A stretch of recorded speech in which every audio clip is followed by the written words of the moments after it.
Thank you. Can you confirm whether you can hear me? Yes, here, sir. We can hear. You are very much audible, sir. Okay, let me share my screen first.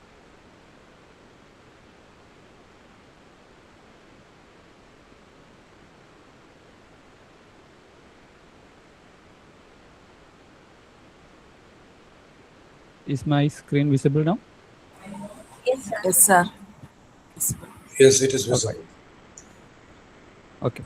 So, as far as I understood from the last few sessions, you've been going through different aspects of MLOps, such as right from starting with the model training, and then things like data version controlling, code version controlling, like the packaging aspects of it using Docker, and then even developing web apps in your local host system.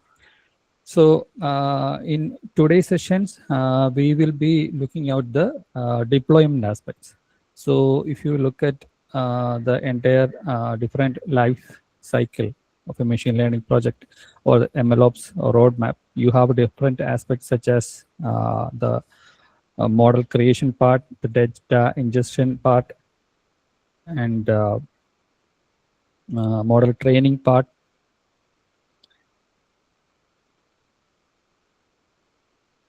Then when we come to model deployment part, we need to actually deploy the model to a cloud server and system where it can be useful or can be used by a different person if you share the details and of regarding your platform.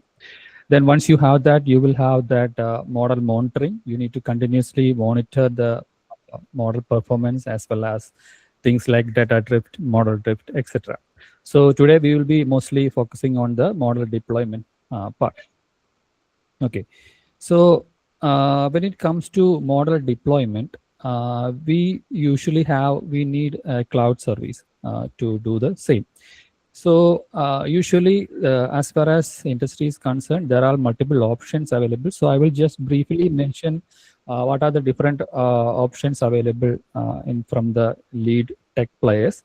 So if you consider Google, you will have the Google Cloud Platform, abbreviated as GCP.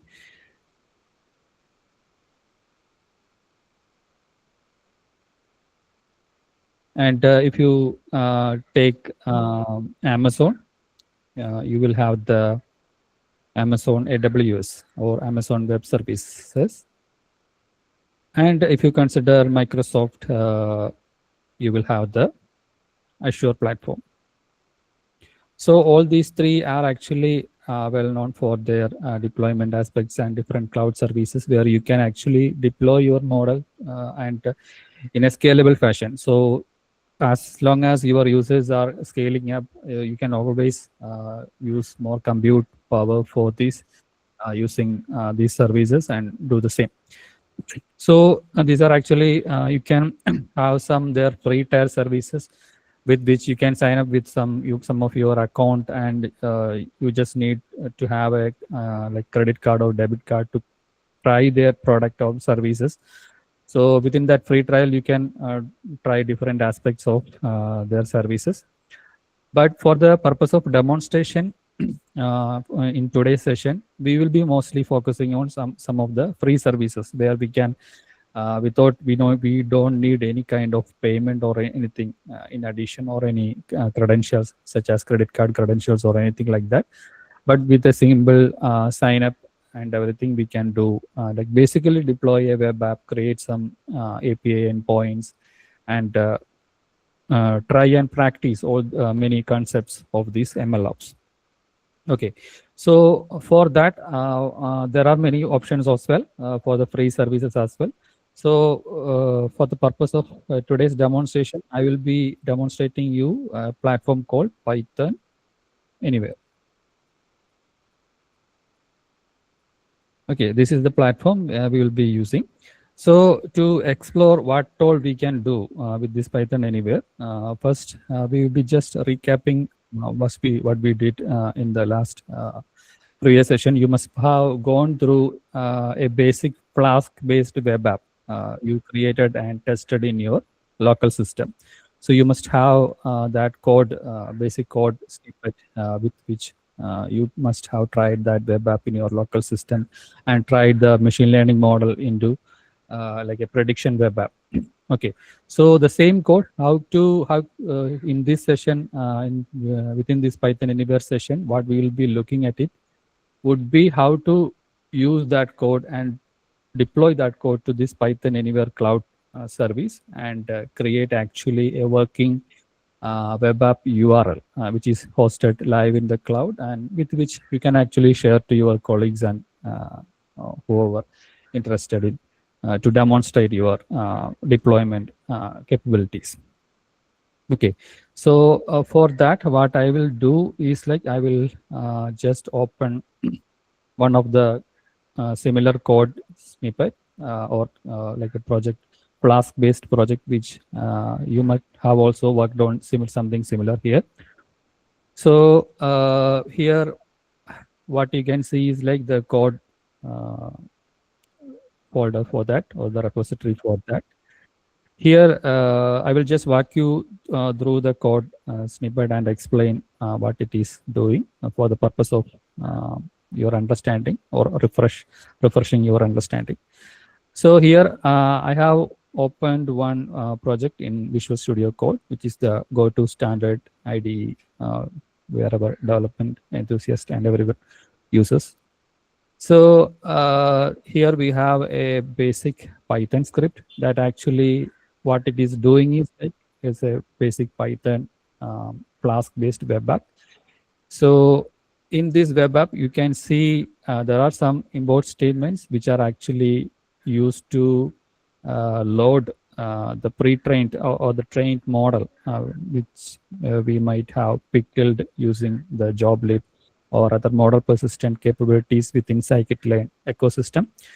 To open that trained file or the trained model, we can use the import pickle library. And for hosting this or creating this Flask app, we can import the Flask modules from the Flask library. And since Flask facilitates the HTML front end and the UIs and everything, we need to import few functionalities such as request and render template, everything, etc. And you have the usual NumPy import where you need to convert the input data into a NumPy array before feeding it to the machine learning model. And also I have imported the OS library just to make sure the file paths and everything are transferable even if it's in a different operating system or some different operating system. Okay, so this script or some basic similar script you might have seen before. So what you can see is like when this app is running, it will be actually opening the with a basic HTML front page where you have a front basic index page. So there you will be having different buttons or different text fields. So for the purpose of demonstration, I have also used the same iris classifier. So there we know the input is like 4 numbers. So we can give like 4 numbers for the width and height of sepal and petal parts of that flower. So basically we will be having 4 fields to give the input numbers like sepal length, sepal width, petal length and petal width. So to capture that, the request.form function normally captures it as a text, and then to convert it into integer, I have used that typecasting here and captured those into different variables. And in this part is where actually the model is getting loaded using the pickle library. So here it's just a basic file opening operation. The model is actually saved inside this static folder. So I have used a logistic regression classifier. That's why I named it as lr_model.pickle. So this file name will be loaded from that static folder. I just kept the model inside this static folder just to make sure, like to organize the code in a better and neat way.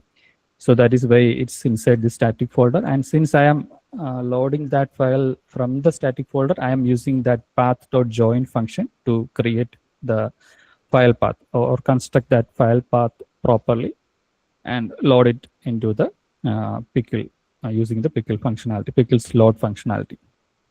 So once the model is loaded, it's always ready for for a new input prediction. So here I have already captured all the 4 inputs using the request.form function. So what I'm doing here is I am just converting it into a 2D NumPy array. So because by default, the scikit-learn expect the input data to be in a 2-dimensional NumPy array format. So once we give this dot predict function, it will give out the model prediction. So then what we need to give is we need to display the result as a separate HTML page. So here my result page is result.html, and I am passing that my prediction into that render template functionality, where this result.html file will be having some placeholder where this prediction value will be replaced. So all these result.html as well as this hello.html, actually basically we have only 2 HTML files. So those can be found within this templates folder. So here you can see the few forms fields where you are capturing the inputs: sepal length, sepal width, petal length, and petal width, and there is a submit button also.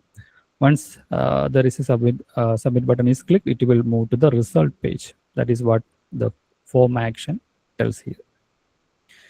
So if you check the result page, you can see is you will have some basic. It's not a very front-end designed page. It's just a basic HTML page with the title and head and some h1 tag to give the result in a centered page center position, and it will be the prediction part will be replaced here with the model prediction. So you can see the prediction here.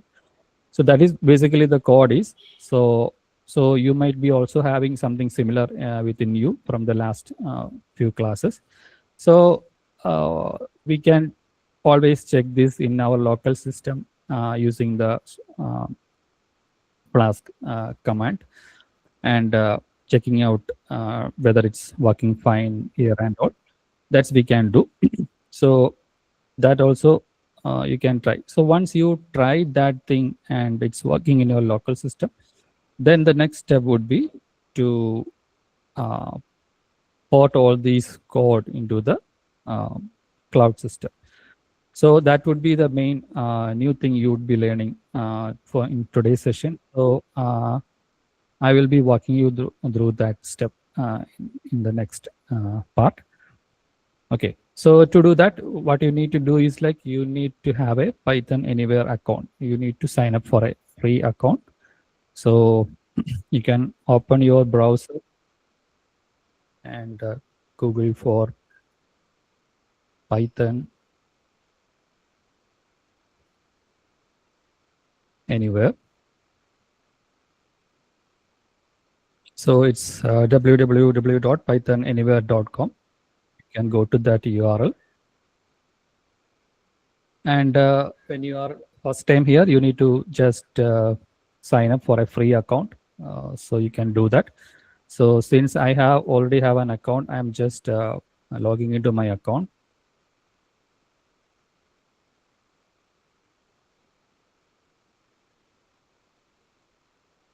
Okay, so once you signed up and logged into your account, you will see something like this.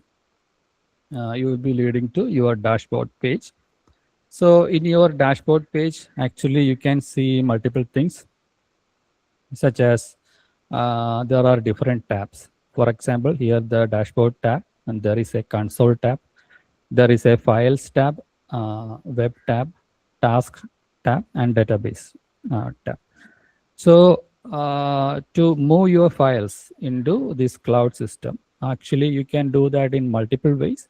So if your code is actually hosted in some GitHub repository, you can actually open a console and clone your repository as it is. That is one option. Another thing is like if the code is very small, only few files and few folders, then you can actually upload the files from the files tab itself. So just I will show this files tab option first. So what you can do is like you can go to this files tab. So here actually I have multiple projects which I tried earlier. So that will be shown here. There will be I am right now in my home directory inside my username. So there you can see some hidden files, some cache files, etc. But there are also a few project files also. So you won't be seeing something like when you sign up, because if you are in first time logging into Python Anywhere, you will be only having these cache files, IPython, temporary files, VN, etc. Okay. So just for the purpose, I will just delete the existing project so that you will also get a view similar to a fresh sign up. Okay, so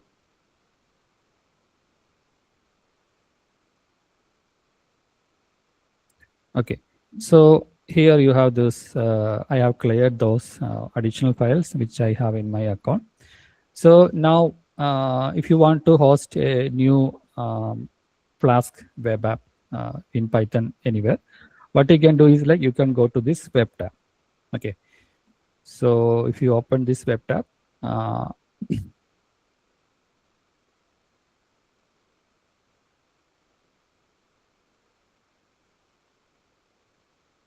actually, I already have one URL configured here. That's why it's showing something like this here. You won't be seeing anything like this if your account is a fresh one.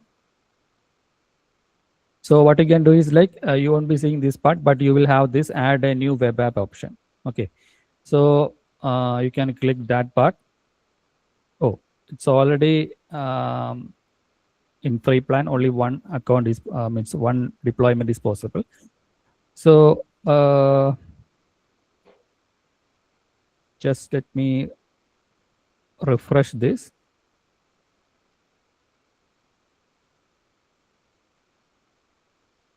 Yeah.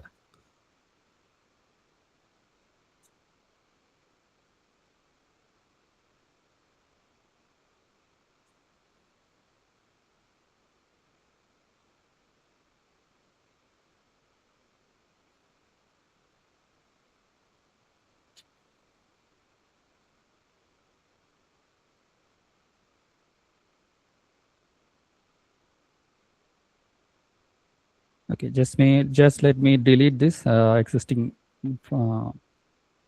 web app. Yeah, right now there are no web apps, so you will be seeing something like this also. So here you can actually click the add a new web app option. So a new window will be coming. So since it's a free service, you can't have custom domain names. They will be providing a domain name, something like your username.pythonanywhere.com, something like that. So you will have to stick with that for the free service. So then what you can do is like you can press the next button. So once you press the next button, there are different web app frameworks actually to deploy MLOps or non-MLOps. So there are Django, Web2Py, Bottle, etc. But here what we have used is a Flask-based web app. So you can select the Flask web app from here. And then what you need to do is like you need to select your Python version. So whatever virtual environment or Python version you have worked on your local system, you can select that from here. So I'm just selecting Python 3.10. And then it's asking for like your main project file. So here in your VS Code itself or your local script also, you will have a certain file, which is actually your main code, which you will be running. So here what I have used is like app.py. So the same name I can give.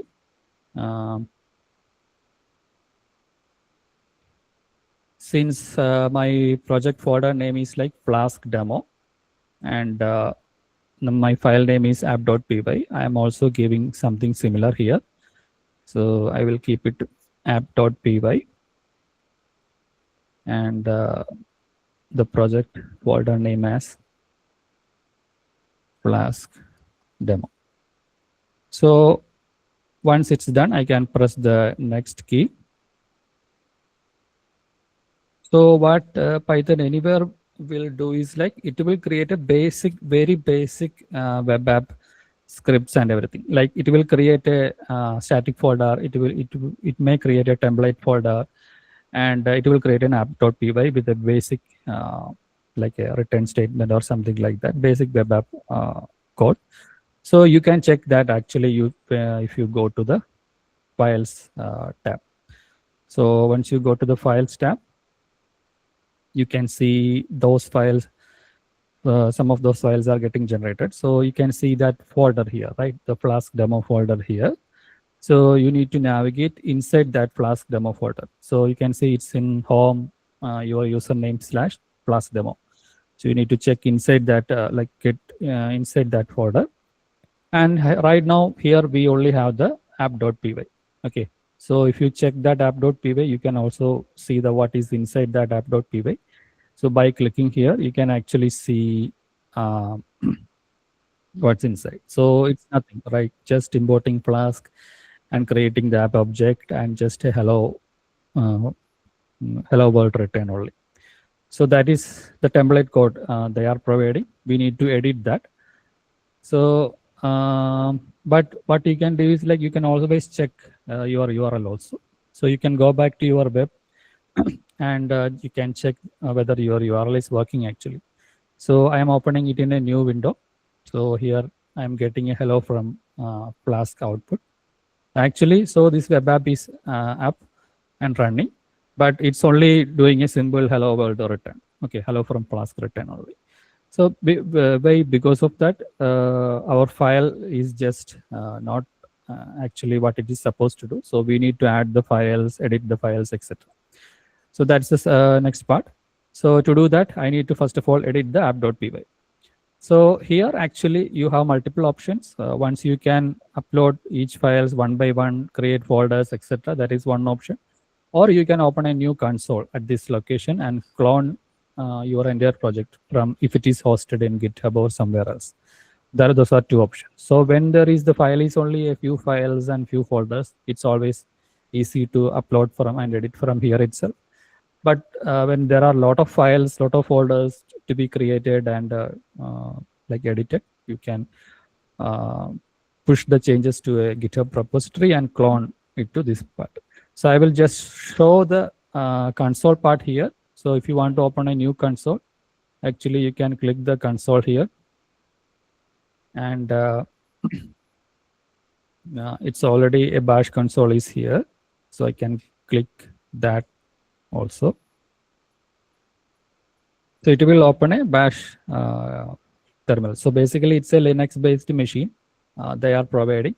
So here any kind of Linux commands you can see. So you can do the command line exploration of the same files.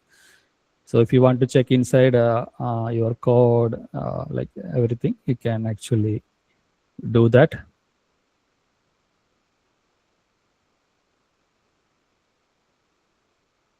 See, you can see files and everything and inside the content, everything. So with this bash terminal, you can actually, technically, you can clone the repository and bring all your files and everything here. So that is one option. But the easiest step would be, in our case, would be to upload the files and edit the files here itself. So to do that, first of all, I am just editing the app.py. So I'm just opening the app.py by clicking it in that file. And you can see the template code they have provided. So I'm just, what I'm doing is I'm going to copy paste my app.py content into this app.py.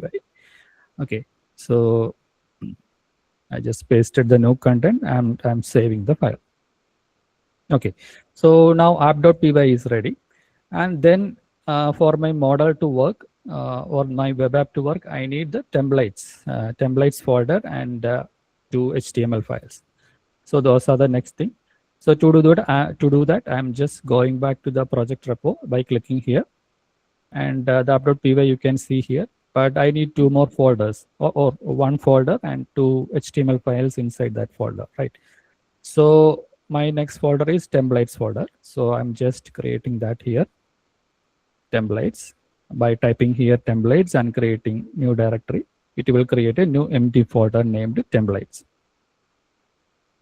Okay, automatically it goes inside that templates folder. That's why you can see the folder here. So if you go back also, you can see that thing. So next is you need to move this hello.html and result.html or upload these two files to these templates folder. So to do that, what I'm doing is I'm going inside that folder and I'm using this upload file functionality. So you can always create a new file and paste the content also. That is also possible. But since it's like these files are already available in your system, I'm just trying to upload this file. Okay, to do that, I'm just clicking the upload file button here. And I'm navigating to my directory where I have kept the code.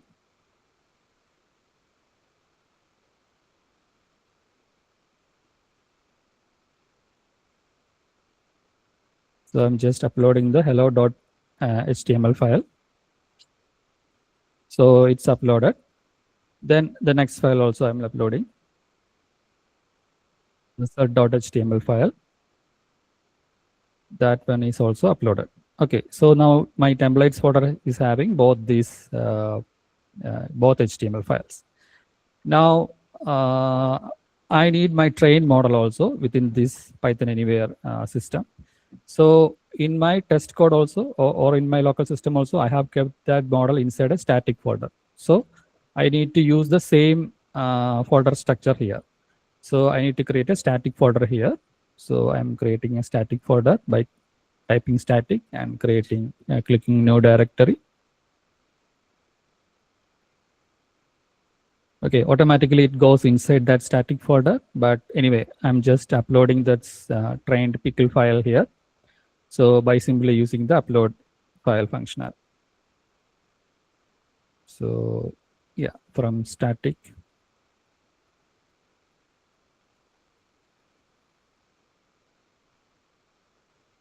Okay, so this pickle file also uploaded. So if you go here, you can actually see the app.py file, the static folder, and inside that static folder, you can see the trained pickle file, and inside templates folder, you can see the index HTML files.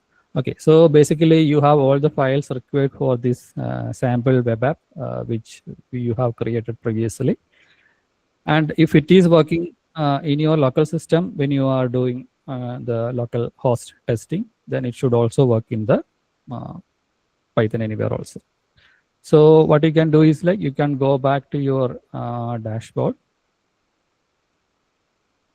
and you can go to the web tab.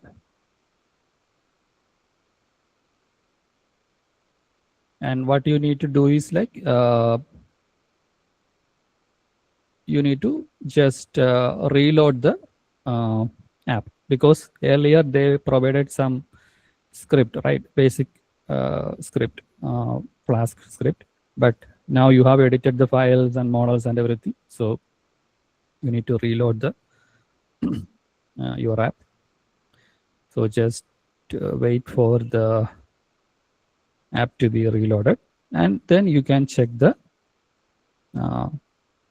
URL. So right now it's not simply showing the like the hello world return statement. It's showing different text fields. It's not a fancy thing. I just put some basic texts and text fields and a submit button. So here you can actually type your different inputs and press the submit button. Okay, so there is some error. So within this input form for part is running okay, but when it comes to that remaining part, there are some errors. So let's see what's happening.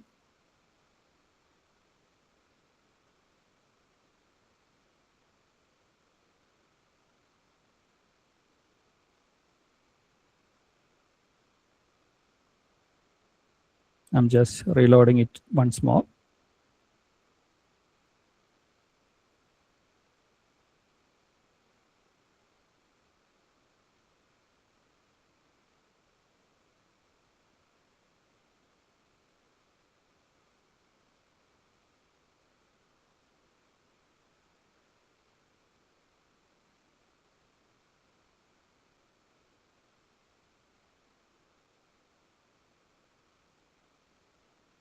Okay, it could be due to any error because I just moved to this deployment path without testing in my local system. So that could be a reason, or could be due to some version mismatch or library error, etc.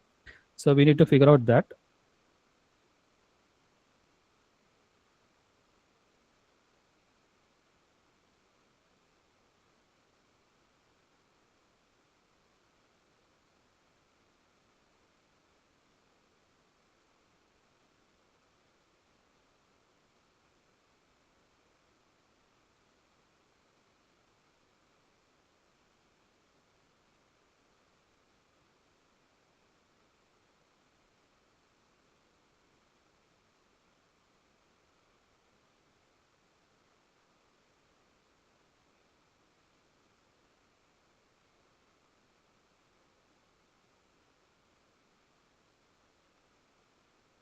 Okay, first of all, I will just, if something like this happens, you need to check your versions and everything.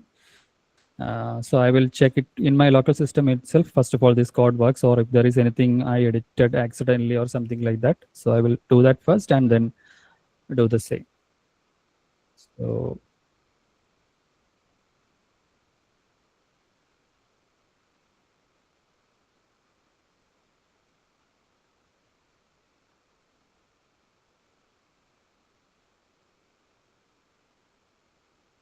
So I'm creating a virtual environment for the testing purpose.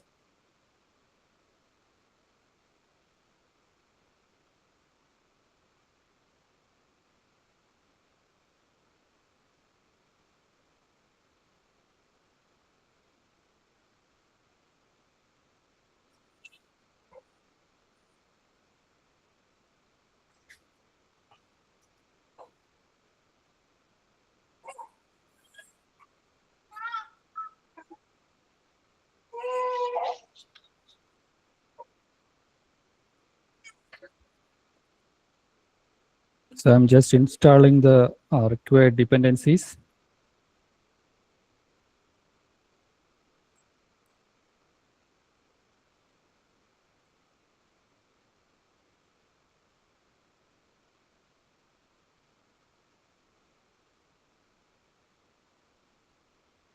Just upgrade the PIP also to make sure I have the latest version.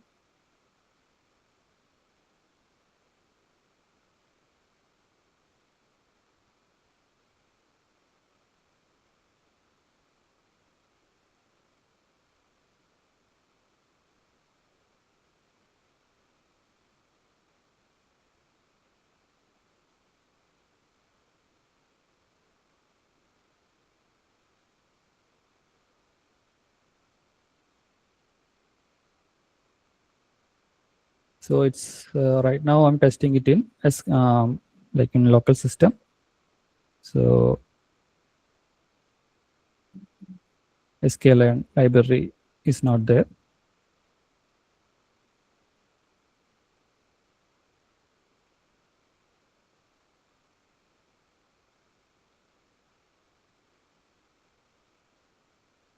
Mhm. Oh,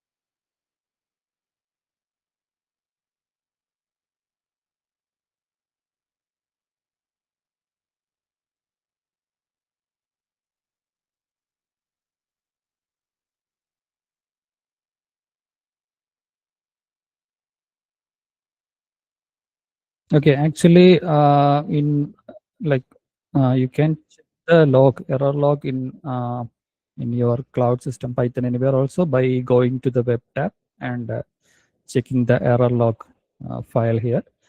So it will show all the logs since you tried in this particular lab. So there are many errors, but if you check the recent error, there are just a file path or file name mismatch error here. So that was the error. File not found error was there. So anyway, let's try it here and then fix it in Python anywhere.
I'm checking the same for a new input and see if it is working in my local system at first, and then try the same with Python anywhere. So for some reason, it is taking more time. It not shouldn't take that this much time. It is not supposed to take this much time for this simple prediction task.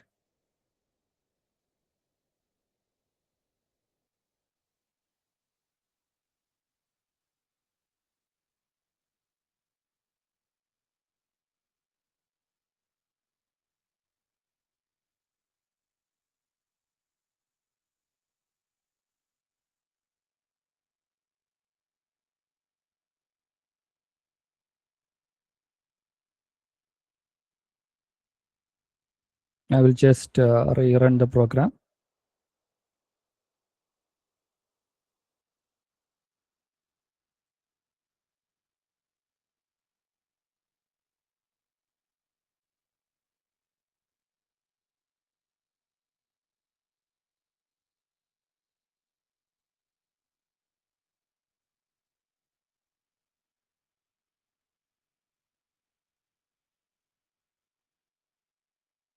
Okay, so it's taking more than expected.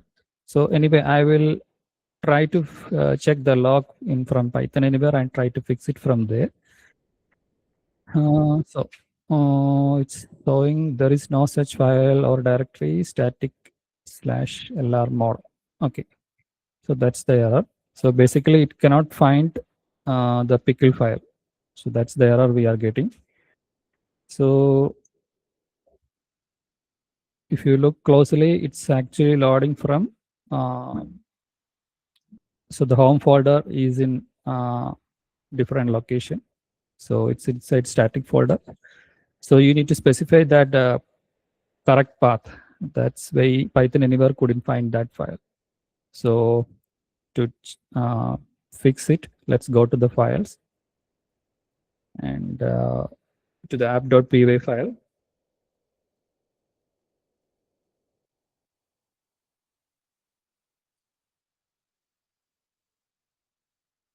So what we can do is like we can also put this folder name also, the class demo folder name also before this file path.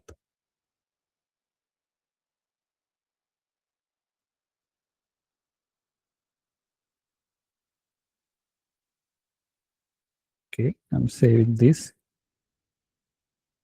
Yeah, here it's in my local system, it's working. The prediction is coming, but we need to make sure the file path loading from the perspective of Python anywhere also correct. Basically, the model is loading correctly. So I have edited the path, and I am going to web and reload the web app again.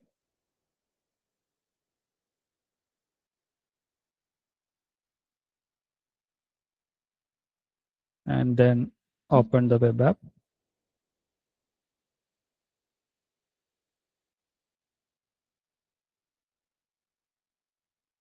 Yeah, right now it's working. Basically, you have deployed your basic iris classification web app or model class web app into Python anywhere. So right now, this URL should be accessible for anyone who can use your web app. So once you have this basic functionality, you can actually edit, like create a beautiful HTML landing page, cool buttons, cool input like fields, submit buttons, result visualization, etc. That's up to you. But right now our focus is only the deployment part. That's why I have left out all those part and showed you this thing. Basic input capturing, submit button and prediction. So that's the focus. So according to Python Anywhere, since we are using the free service, they are actually providing it, I think, for 1 month. They will be keeping this site or this URL active, so that anyone can visit this URL and use the web app and get the predictions. But they will disable once it's 1 month duration exceeds. Then afterwards, either you need to restart or reload the redeploy this app, or if you are staying with the free service, or you need to move to a paid service. So that's about policy of Python Anywhere. But it's fine for practicing your these concepts, these deployments, flask apps, etc. That you can try. So when it comes to AWS or Azure or Google Cloud Platform, they also have something similar. Like the interface and things could be different, but they will also provide this facility. They might also provide you to get the custom URL also. Basically, you will be transferring your files, your web app files and everything, and hosting your app in their platform. The idea or the concept is same. Okay. So Python Anywhere, using Python Anywhere, this is how you can deploy your app. So is this part clear for all of you? Can you confirm in the chat?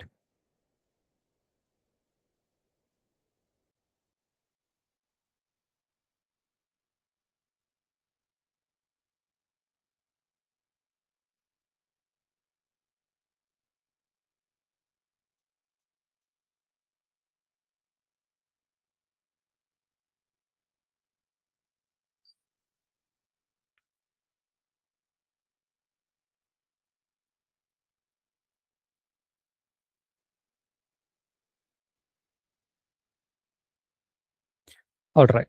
So I hope this part is clear.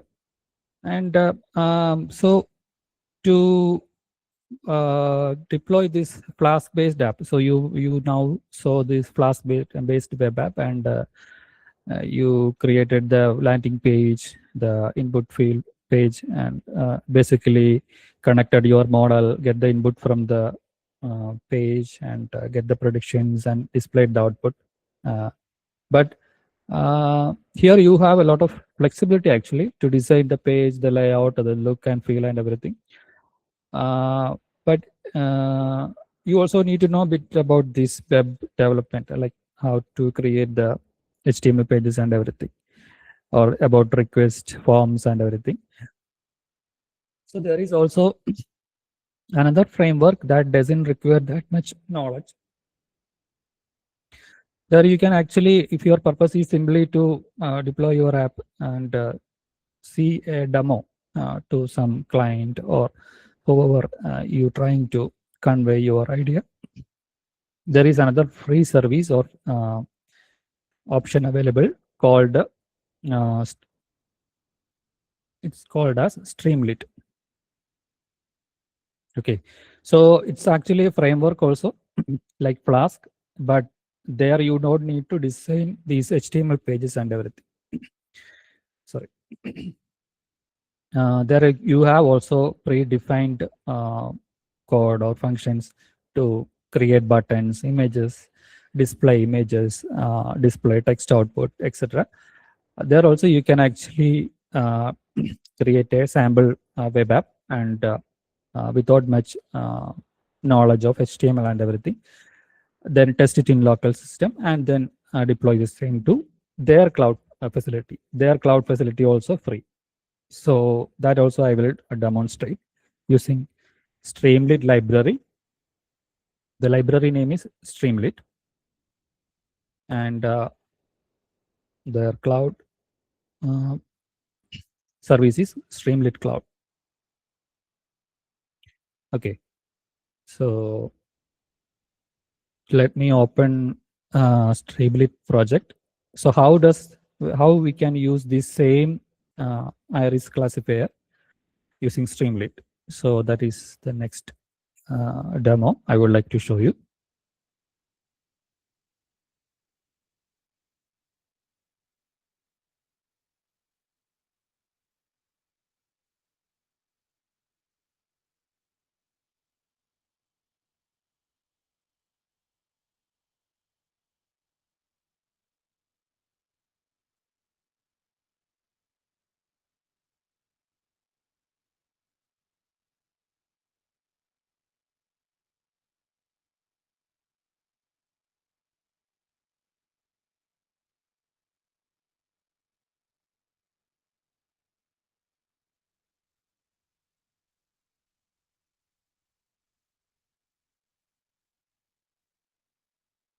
Okay, so in Streamlit, actually, you don't need to create the static folder, templates folder, the HTML files and everything. They have provided some pre-built facility to do all these things.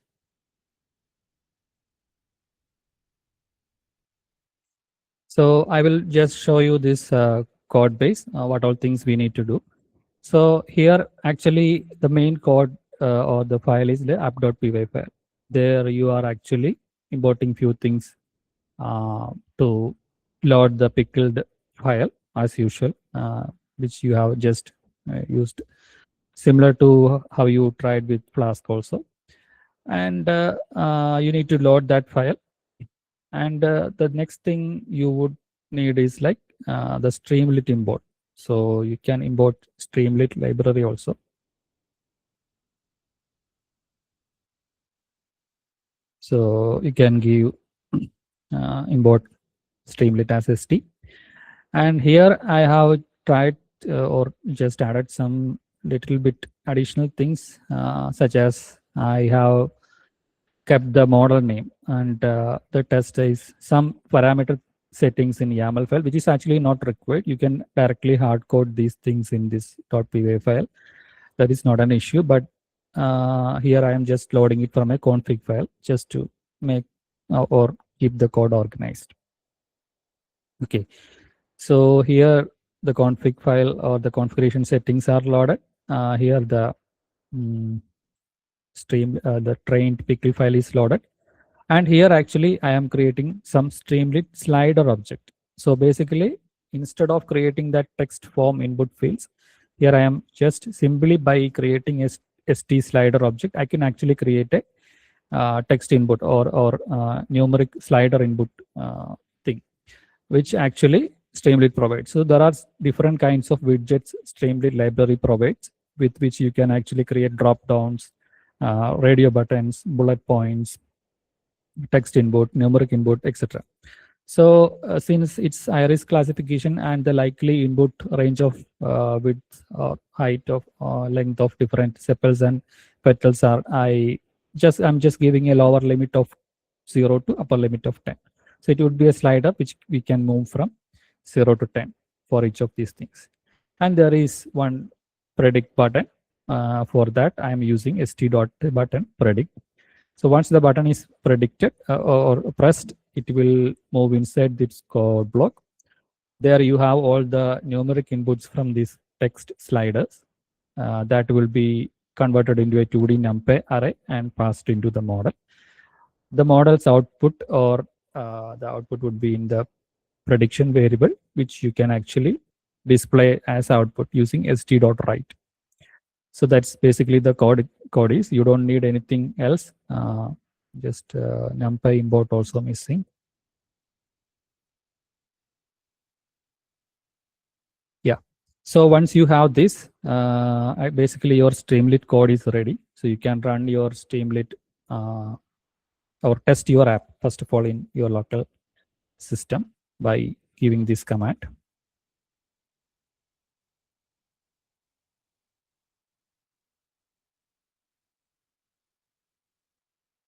So I will show you how this code will be running in your local system first.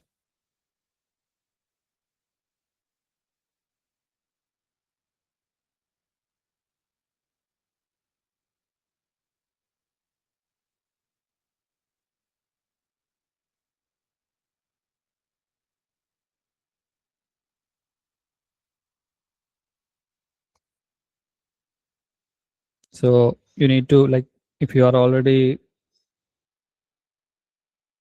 in your system, you need to have this framework or library installed first of all.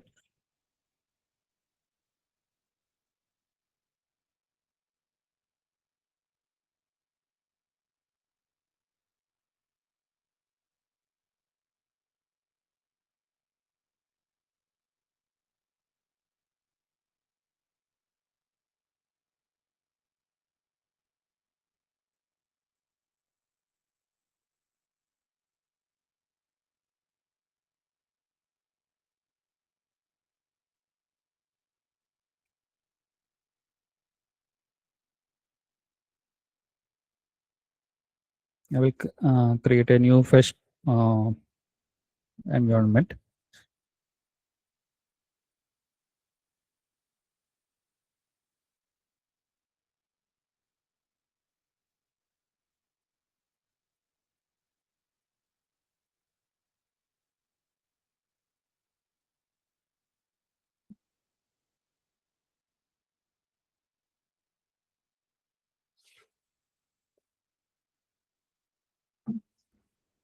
So I'm just creating a new environment to make sure. So for this Streamlit specifically, you need to mention these requirements or the dependency libraries in the requirements file. So it's better to create a VN and install the libraries required. And you also need this requirements file also to be present in or transferred to the Streamlit cloud to make the deployment successful. So it's always better to create this and capture the dependencies or store the dependencies inside this requirements file.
For some reason, it's taking more time in my system. Was not like this before. In your system, it might be more faster.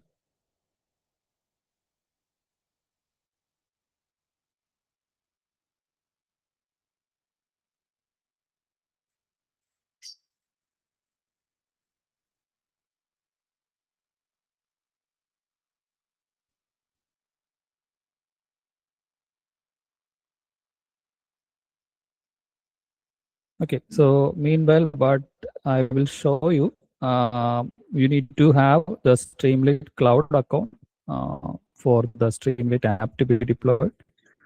So I will show you how to sign up there.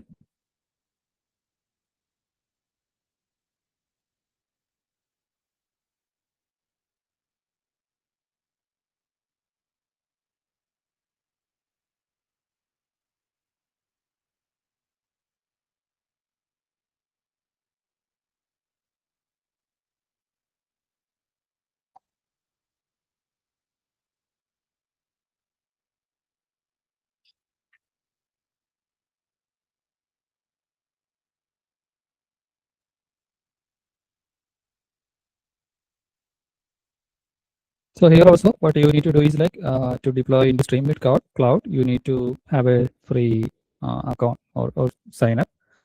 So you need to sign up for the Streamlit Cloud and log in there.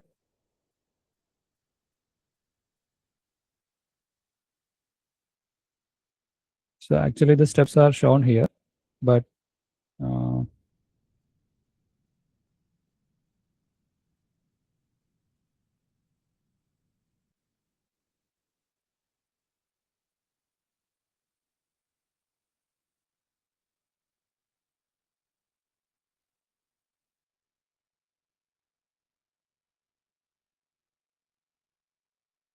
I'm going to sign in into this platform with my previously created account.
Okay, so once you logged into this Streamlit Cloud, here also you will have this like create app option here.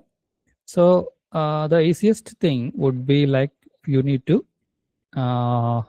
keep your deployment or app code in a GitHub repository.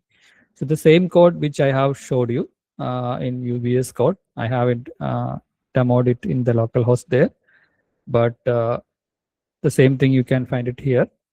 So what I did is like I have put all the code into a GitHub repository as a public GitHub repository in my account. So here we can see the trained logistic regression pickle file and the main.py file also, and the requirements file. The rest is not mandatory, like license, readme and everything, but the requirements file, main file and the pickle file, those are actually mandatory. So those things I have kept in this repository.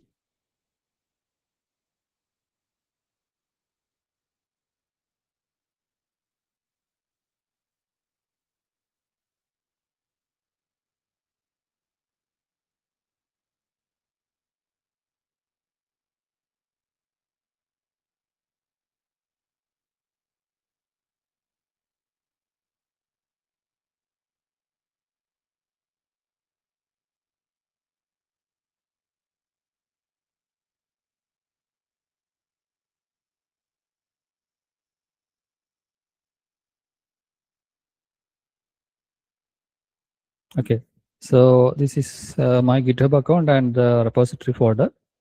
So once you have, you can also do the same, like upload your Streamlit code to the uh, GitHub repository of yours. And what you can do is like you can actually click the create app function button. So here, what you can do is like there are multiple options such as deploy a public app from GitHub, then from a template, and then from Snowflake. So the option I am showing is like from GitHub. Okay, so for that you need to connect your GitHub account with Streamlit Cloud. So once you click this option, it will ask for that process step, and you just need to authorize Streamlit for accessing your repositories and everything, GitHub account. So that's part you need to done. You need to do. So once you have that, then you will reach this option where you need to navigate into the repository where you have kept the uh, uh, Streamlit code. So right now, once I click here, it will show different all the repositories available there. So from there, I can actually select the repository corresponding to my Streamlit web app. And here, what you can see is like my file is main.py file. So I need to select um, the branch correct in a correct way. So the branch is main. Okay, the branch is correct, but the main file path is or the file name is not correct. So I have used main.py here in this GitHub repository. So the same should be given here also, like main.py. And you already have that requirements file, which will be detected automatically by the Streamlit Cloud. And here actually you have the URL option. So by default, it will be the domain name will be ending in .streamlit.app. But the initial part actually, which you can actually change and see whether it's available. So I can try different names.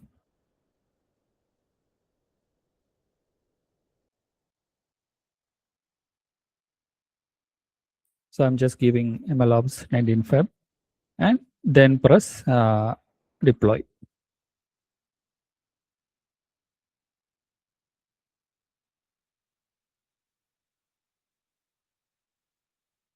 So it will take a while, like it will show something like your app is in the oven, something like that. And if you click here also, it will show different steps, such as the dependencies are getting installed and everything. So yeah, so once it's app or the dependencies are installed, you can see different the page itself. So you can hide the log from here. Actually, the same view you will also see if you check it in localhost also, but there for some reason my VS Code is getting very slow for some reason. So that's why I directly went into the Streamlit Cloud part. So here you can see the text box option. So I can actually edit here also the values. And then click the predict button.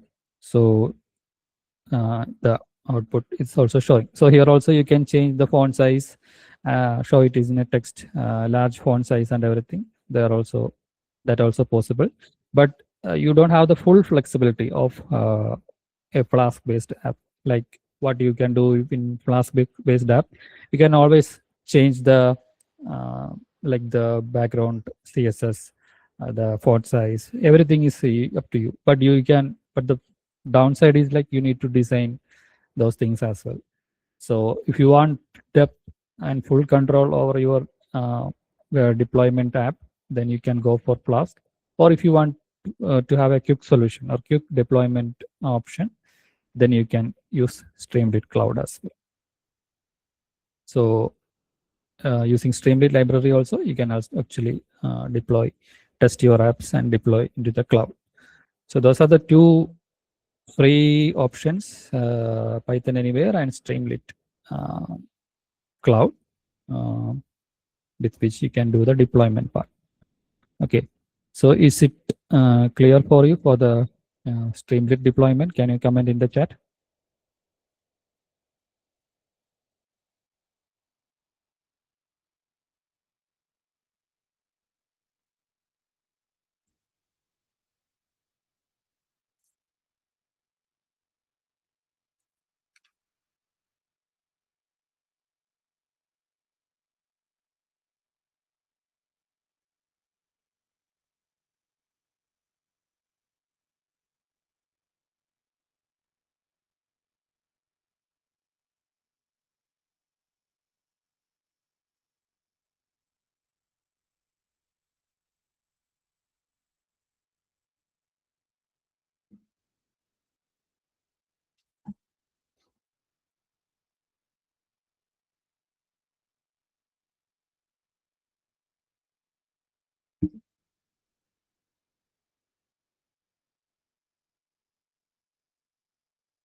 All right. So, so now you have seen the Streamlit based deployment, Streamlit based basic web app development, and the Flask based development as well as Flask based deployment. We both for both of these we tried the free services available to test and practice our understanding. There is one more library which is known as FastAPI. Actually, in both cases, in Streamlit as well as by like Flask, what you have done is like so Flask and Streamlit are libraries, and Python Anywhere and Streamlit Cloud are cloud systems. Okay, I will just organize it like that.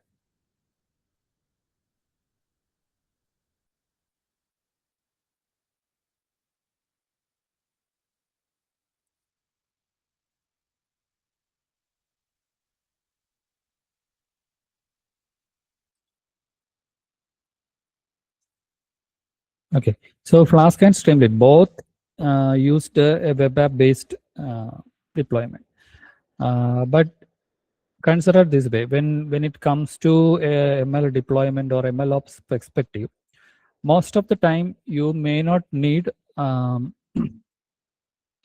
front end like like a web page and text fields and everything. You just need to provide your service like the ML service to whoever is going to access. So in those cases, what you will be doing is like you won't be building any web app, but you will be building an API. So that can be hosted in a cloud, and whoever is going to interested, they can use it.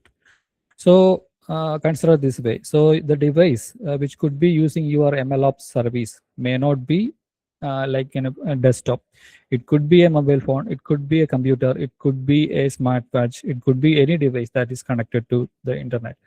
So in that perspective, they will be giving some input data and getting some machine learning model predictions from your cloud MLOps service and getting the output. So there you don't need to design any front end and everything, but you need to design the API. So to do that, that is a big part of MLOps ecosystem. That is, there are also many libraries for that. So the library for that, I would like to show you is FastAPI. Okay. So here we won't be designing any URL, means front end and everything, web pages and text input fields and everything. But we will be creating an API for the iris classifier. So how to call the API, how to get the prediction, that is also will be discussed. Okay. So to do that, there also we need to have some basic script. So here also I am demonstrating with the iris classifier example.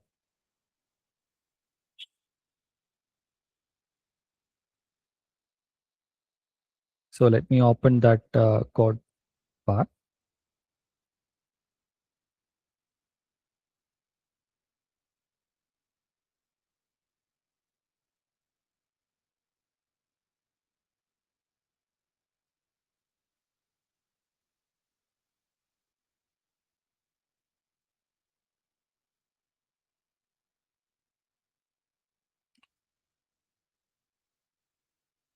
Okay. Here also, you can see there is the trained model pickle file available here. And there is the main script file, which is actually used for creating this API. So what you can see here is like there is no HTML files and everything, templates folder or CSS folder, everything. But only we are just loading the trained model here and a FastAPI object here. You can see the import statements and everything. The pickle library for loading the file like that, and there is a uh, class which we are creating.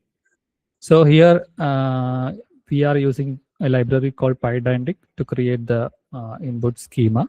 For example, in this case, in this particular model, what we are doing is like we are actually giving numbers as input, four numbers like sepal length, sepal width, petal length, and petal width. So the four input fields are actually numeric floating point. We can actually expect floating point input. So to do that schema or define that schema, I'm actually creating, there are four features here. Each of them can be of type float. So to create that, I'm using or creating a child class of the PyDynamic base model. And I'm telling like there are four inputs, each of which can be floating point. And here what you can do see is like similar to Flask. FastAPI also have this like the post uh, thing here. There, once you get the data uh, from the API, you will access each of these values, feature 1, feature 2, feature 3, and feature 4, and pass it into as a 2D NumPy array into the model and get the prediction and return the prediction values also. So once you run this, you will know how it will be executing or the API will be working. So to run that, you just to run the script file. But the thing is, the important aspect of FastAPI is like it actually provides the documentation of the API also along with this script creation. So we are right now just seeing a very basic usage of FastAPI. There are many advanced methods of this FastAPI calling, such as asynchronous calling and everything, because a large number of requests may come to your cloud service. So you need to handle a large number of requests within a short time span. To handle all those things and everything, there are many advanced techniques in FastAPI. But here we are just simply seeing how we can create an API endpoint for a machine learning model using FastAPI. Okay, so once you have this script file ready and the model trained model ready, you can actually run and test it in your local system.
I think there is some error with my VM and everything in general.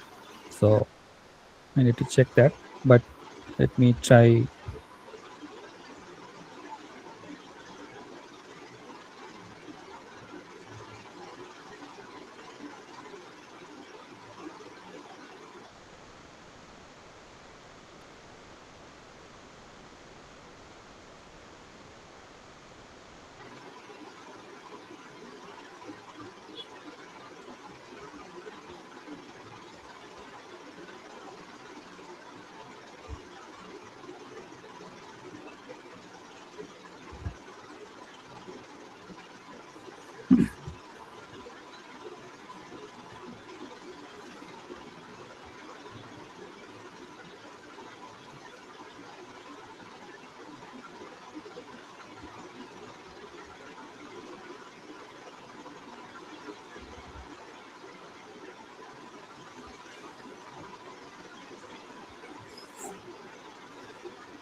Okay, so what I will do is like I have created the this repository is the next step. Even after creating the fast API, how to do the model, detect the model data drift, and the model retraining and everything. So there are some additional codes here, but this code I have tried before, so it was working that time. So that's why I'm using this to demo the fast API also. So first of all, I will just let me try to show you the fast API usage, and then I will move to the additional part. Okay. So once you have the fast API code, here you can actually see the fast API code as well as some additional things. So ignore that for the moment, and let's see how fast API works. So So just like localhost, like you tried with Streamlit or with Flask, you will also have this FastAPI. You can check it in localhost. So there you can open the URL and you can actually go to /docs. There you will have a documentation of the FastAPI which you just created. So here, once you go to /docs, you can also see the different kinds of endpoints which are available within FastAPI. Okay, so once you go here, you can actually expand this section, and you can actually see there are four inputs like sepal length, sepal width, petal length, and petal width. So it's showing it's a post request. Those who have some familiarity with the get post web development concepts, you will know how this thing is working. But how FastAPI is providing the documentation or the demo usage also here, how to call the API and everything, it will be always given in this or detailed in this documentation page also. You might have multiple endpoints, API endpoints, not only just predict of endpoint, but you can have multiple endpoints. All the documentation for all the endpoints will be available here. So once you have this, you can actually try it out. So you didn't design all these text fields and everything. You just mentioned it's a numeric quantity or floating point quantity it's going to come in. So you can actually give these things the values and press execute. So here actually what you can see is like it's giving the status code as well as the prediction. So in this model, like the flower classes are not like Setosa, Organic, and Versicolor, it's just 0, 1, 2. So you will get either one of these output like 0, 1, or 2 depending upon the input values you pass here. So you can see for this 1, 2, 1, 1, 2, 1 input, I am getting a prediction, or it's saying it's flower type 3 or 0, 1, 2 class type 2, which means it's flower type 3. And here at the above position, you can actually see the curl command. If you are calling this API from a Linux terminal, you can actually use this curl command, and you can actually mention those values or replace these values with your input. Like here I have given sepal length, sepal width, and petal length, and petal width as 1, 1, 2, 1. You can see those values here. So if you are going to call this API using curl, you can use this documentation example given here. Or if you are requesting in the browser itself as a URL request, there also you can give, this would be the format. So once you deploy this FastAPI endpoint, your URL might be changing, but the remaining part would be same to use your API call. So once you give this thing, you will get the specific output. So let's try this part in browser.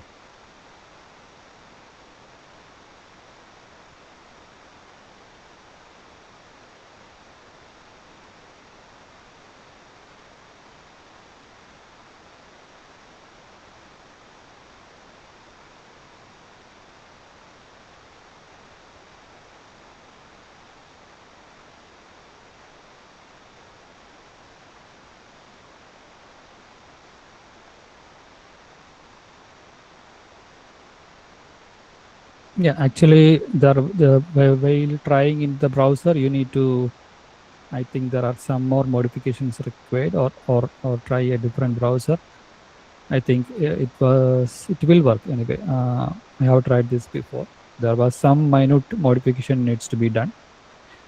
And if you use the curl command also, then also it will work. You just need to specify the format and the input values, expected values. So you will get a output from the API endpoint. That is how you create the APIs. So here the purpose is like this format, this API call format is given to a end user. Whoever using that, they can call the same API from any device. Could be a mobile device, could be a system like that, or could be a smartwatch or whatever low compute device that can actually use the API. So that's the idea. So most of the time when you deploy models, you may not be creating it as a web app. You might be actually creating it as a API endpoint. Okay, so to do that, that is what we are using, the FastAPI. So that part is what I tried to explain here. So is this FastAPI part clear to you? Can you comment in the chat?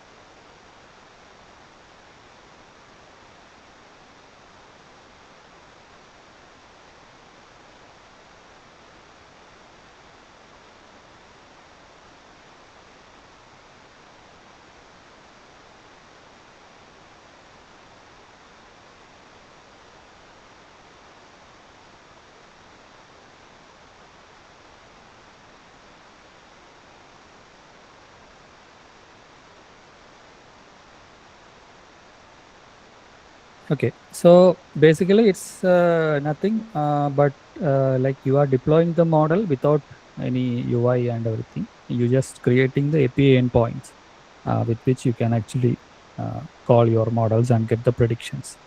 So the API format will be given to you or given to whoever is going to use your model or your service.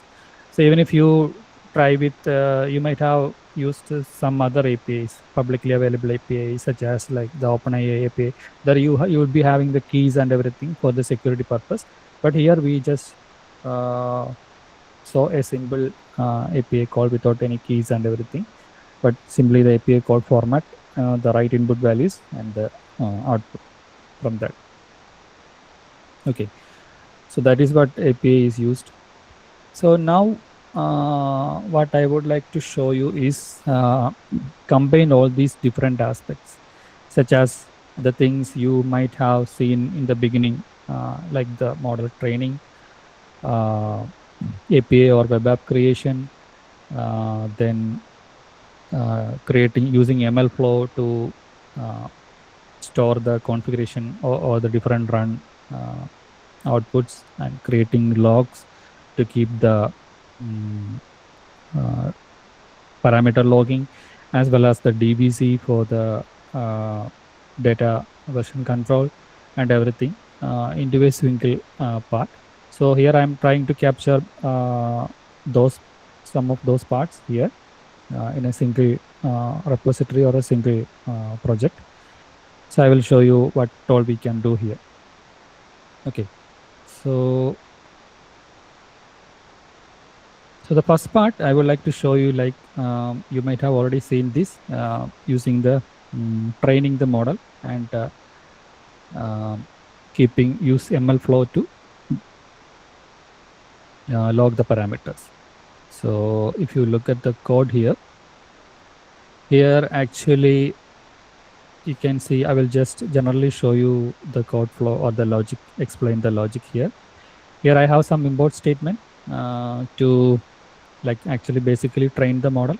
Here also I'm using the iris dataset as well as building an iris classifier, and I'm using, instead of a logistic or regression classifier, I am using a random forest classifier, and I have some the necessary import statement for the train test split as well as accuracy tracking. Those things are here. And to train and pickle the model, I have used joblib here. For the experiment tracking and everything, I am using ML flow and to load the parameter settings, such as the hyperparameters and everything, I'm using YAML file to load the random forest classifier parameter settings here. So those are generally the import statement here.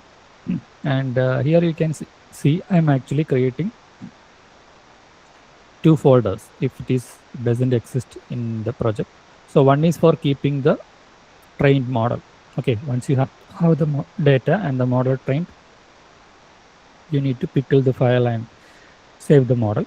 So to keep that in a specific location, I am actually creating a model folder here.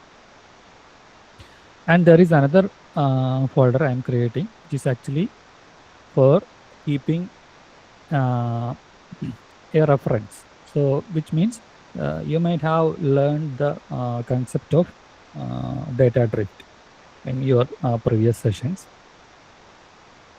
So there actually the concept of data drift is like the model is getting trained and you created the model and deployed. It's not once set and done.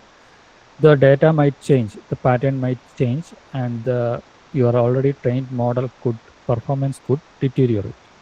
So in that case, you need to identify, first of all, you need to identify there is a change happening to the data from whatever the model already saw. So you need to identify that part, and then if this change is significant enough, then you need to retrain the model for the new variation of data. So how we can identify that part? How we can use the MLOps different libraries and facilities to capture that change in data and then retrain the model based upon the new data upcoming. That is the part I am trying to display here. So for that, to keep those things, I am creating a directory inside data folder called reference, where I will keep new upcoming change data if there is a change from the existing pattern. So that is what is this for. And here I am loading the parameters of the random forest classifier. So if you check inside this YAML file, basically it's nothing. It's the model setting, such as how many estimators I need to use, how many max depth, the random state, those hyperparameter things. I'm actually, instead of providing it directly, hard coding it in the code, I'm actually loading it from a configuration YAML file. That is what done here. Then the next part is like the data loading part, the train test split, features and label split, and the train test split. I'm using a test size of 0.2, and these things should be familiar to you, like the train test split and everything. Then I am relying on MLflow to keep the experiment tracking. So here I am creating a model of with these hyperparameters, which I just loaded from the YAML file. And I'm just creating or training the model using the train data. Okay, once I have trained the model, I will evaluate the model accuracy by predicting it on X test and then computing the accuracy score. So this part is done here. So once you have that accuracy and everything, so then you need to keep this information. That's the purpose of MLflow or the experiment tracking part, right? So what all settings you train the model and what the accuracy or the performance metric you got. So both of things, these things should be logged. So that is by MLflow.log params. I am giving the parameter values which I tried, and I'm actually logging the accuracy value I got also. So that is the experiment tracking part, and then model persistence part. That is where I am actually pickling the model or saving the model as a pickle file inside the models folder. Okay, and also I am actually tracking that also in the MLflow, the model pickling part or the pickled model also. So these are all settings, and these are this model version. I am actually getting this accuracy. That is what essentially captured here. Then the next step is actually identification of the data drift part. Okay, so to identify the data drift part, what I am doing is like I am actually getting a copy of the existing training data. So right now I have an initial training data with which I have created the model. I need to track the new upcoming data, whether it's same or not, or is it significantly different in terms of its data distribution from the training data which the model is familiar with. So to keep or do that analysis, I am actually creating a copy of this trained data in a different data frame. And I am just using the same column names and everything of my trained data to do a one-to-one comparison later. So I kept a copy of my training data, save the training data or the copy of that reference data to a reference data.csv file here. Okay, so then what I am doing is like I am like ML flow. I'm stopping the ML flow there, and there is a simple print training complete message here. So that is what about the train.py file. So once you run this train.py file, how it will be happening, what all things it will happen. It will take the parameter settings from the configuration file and use the data and train the model and log all the parameters, accuracy metrics and everything, pickle the model and keep the reference data. So that will happen. So as long as we will keep changing the model parameters and everything, it will also, each of those runs will create different ML run instances and keep all those information in this ML runs folder. So that is what you are already familiar with. Okay. So you can run this using, if you run this using the train.py file, that will be what happening.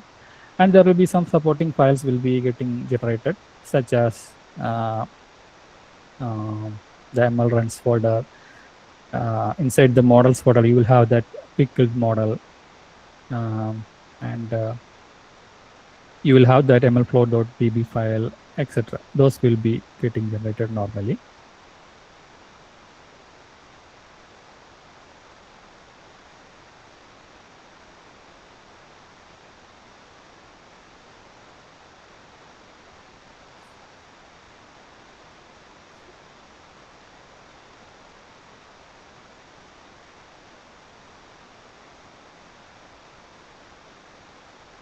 So what I'm going to do is like I'm just going to run the train.py file here.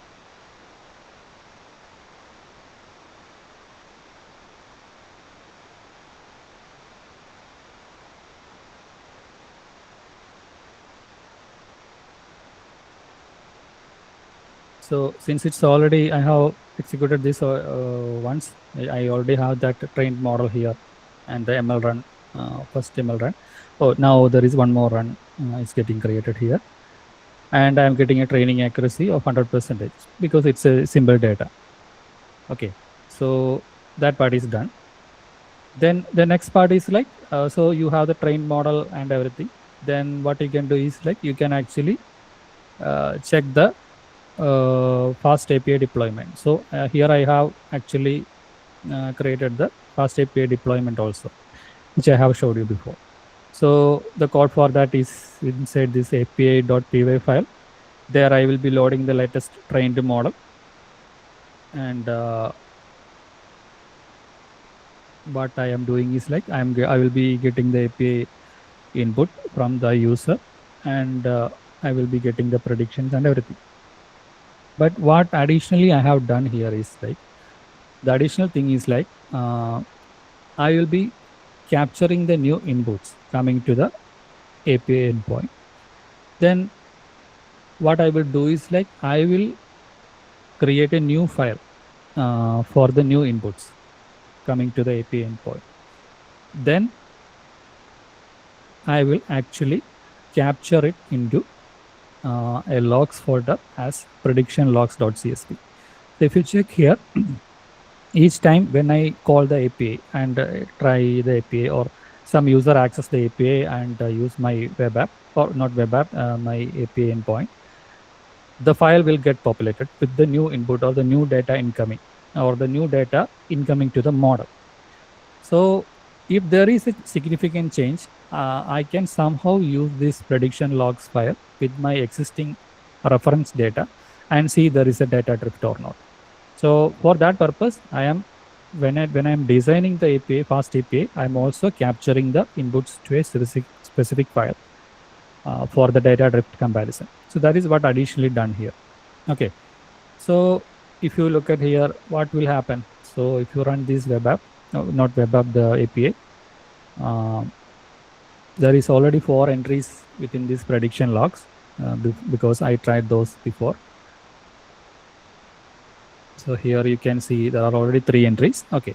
So now what we will do is like we will go to this API endpoint and we will try for a new input. Okay, I'm going to, for the purpose of demonstration, I'm just giving different inputs as 5555. Yeah, so right now it's working, it's getting some predictions and everything. So that part is okay. The model is getting inputs and working or making the predictions. But what additionally happening here is like the prediction logs is getting updated, which means each time when the model gets an API call or get used, it will capture those inputs given to you with the timestamp, all the inputs given to you and or given to the model and the output from the model that is also captured here. Okay, so this file will keep getting updated as when new users keep adding more inputs, etc. So naturally what we will be expecting is like the data or the data drift or distribution should not be much different to that what the model already saw. So but that is not the real case. It can change, right? The customer, for example, if you are using machine learning solutions for like retail or whatever application, the data will get changed or the distribution will keep changing from time to time. In some cases it would be very frequent change, in some cases it would maybe changing in like weeks or months, etc. But somehow you need to identify if there is any change first. So that's the first step, right? So for that I am using this prediction logs.csv file, and whatever data coming to the API endpoint will be logged here. Okay, so that part is done. So as long as the model is getting used, it will keep getting updated. So the next step would be to actually monitor if there is any change. So for that I have created this monitor.py file. So this monitoring part, when you consider from a MLOps perspective, what you can do is like you can actually schedule this task. For example, the monitoring could be or the rechecking whether the data is same, having the same distribution as the trained data, or the new data is different. That can be done in different intervals. For example, it could be done on a monthly basis, or it could be done in a weekly basis. It could be done in a daily basis, or it could be done in an hourly basis. There are no specific rules for that. It depends upon what domain you are handling and the nature of your data, the nature of its volatility, etc. So you can actually schedule the task or schedule the monitoring part as a specific task to be run in a certain interval time. So that you can do to using like the scheduling task in operating system and everything. You can set the script to be run in every X amount of time. So that part you can done. But here what I'm doing is like I am actually running it manually to see if there is any change. So these are the different inputs I have given using the API endpoint. And is these inputs are different to what the model already trained, or different that compared to the trained data. That's what I'm trying to compare. So for that I have created the monitor part. Here it's simple. Actually it's not a big thing. There are other libraries also to do this comparison automatically, but here I'm using is like I'm actually capturing the reference data I just copied from the trained data and my prediction logs. These are the two different things, and I'm actually simply using a statistical test known as KS test to see if the data distribution is significantly different or not. So if it is significantly different, if the data drift is different, I will like what I will do is like I will give a notification message or to the terminal, just simply printing to the terminal and say there is a significant difference between the data the model already trained and the new data upcoming. And once the distribution is there, I will actually plot the histograms or for informatory perspective to see the visual way of communicating. There is a difference between the data trained and no data coming. So those are the parts here. And once there is a significant difference detected, what I will do is like I will invoke the next script to be run, which is actually nothing actually to retrain the model. So if there is a significant change happening, then what we need to do, we need to retrain the model based on the new incoming data, right? Then only the model performance will stay up to the mark. Otherwise, the model performance will deteriorate. So for retraining, I will simply use the new data coming. For the purpose of demonstration, I am using the labels also from the model predictions, but in actual cases, we need to get the labels properly labeled based upon the domain knowledge. So that part needs to be accounted, but here I am just using the model prediction part itself as the label. And then here we will be always reloading the data based on the new data, creating a new model and pickling the model, etc. So the next time this new model will be served to the API endpoint. That will be happening automatically. So that is the purpose. So once you run this monitor.py file, if there is a significant difference for the last data given to the API endpoint, it will identify there is a difference and it will automatically run the retraining script. So that is what is done here.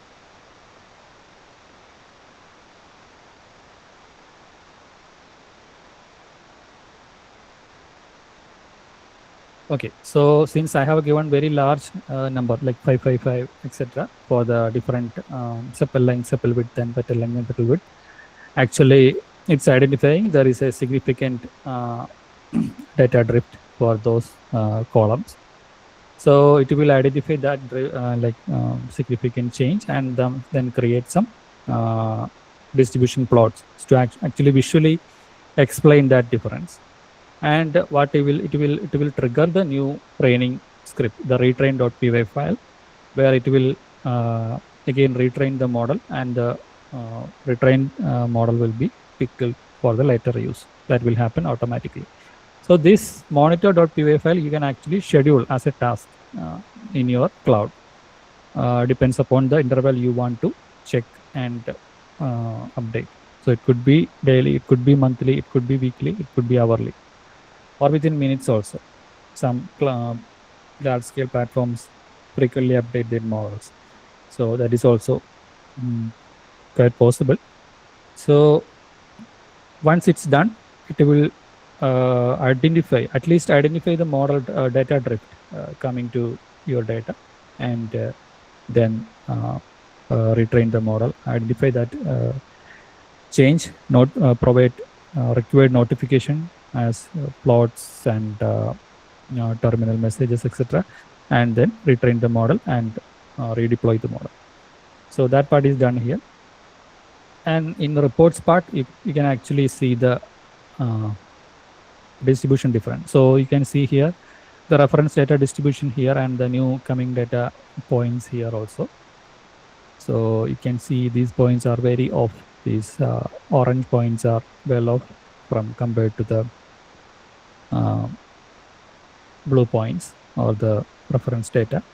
So visually also you can see the drift coming to the data.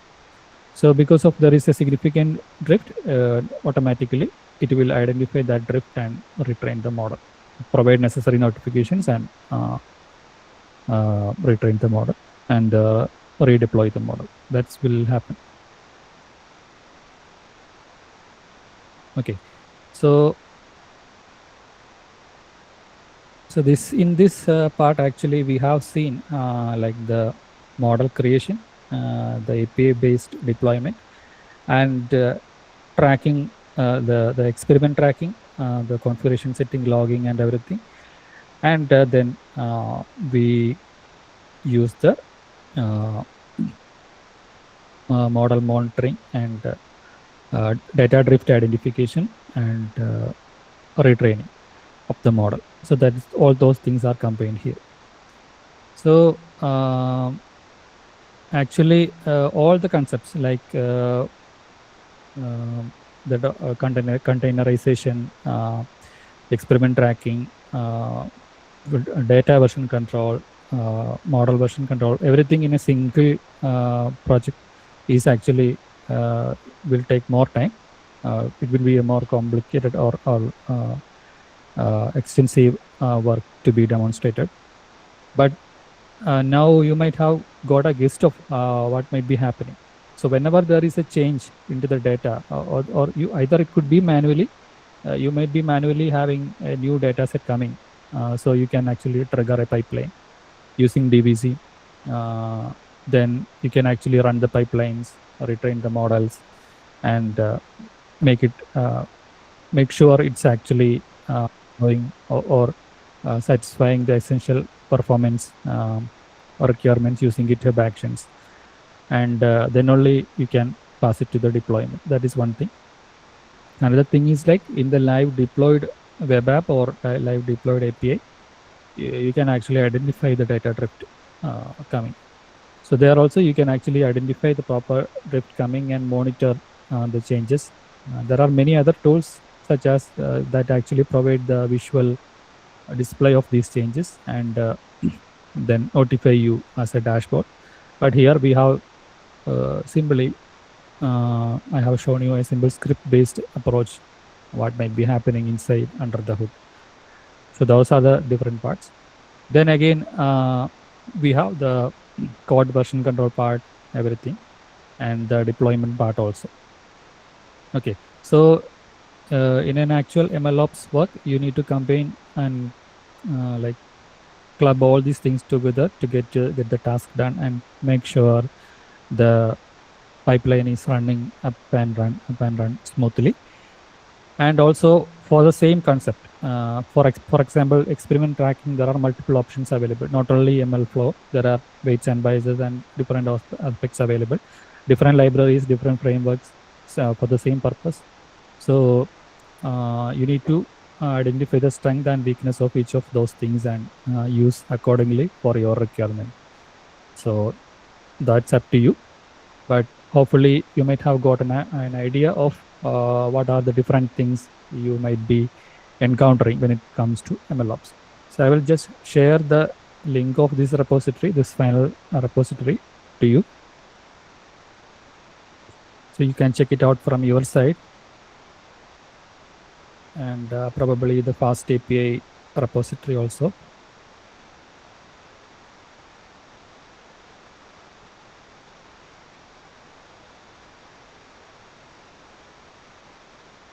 So Streamlit, okay, there is Streamlit repository also required.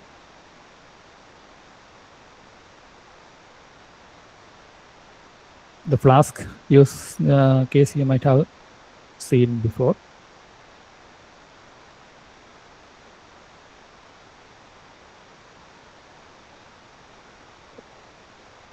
So I'm not, I think I don't need to share that again.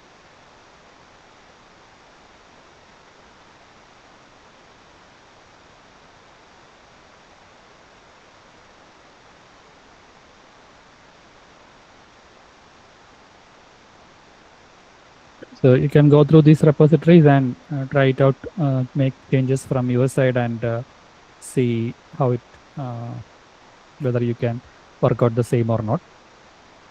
Okay. So there is one question.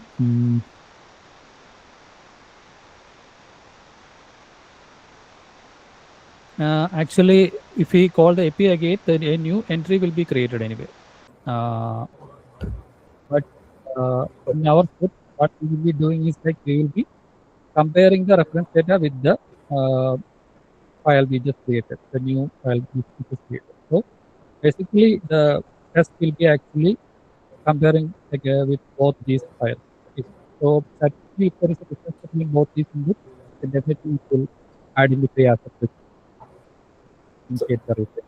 Sorry, sir, you are breaking. It's like your voice is not clear. So my question was, it's like we already accommodated that value, right? The drift we already considered, right?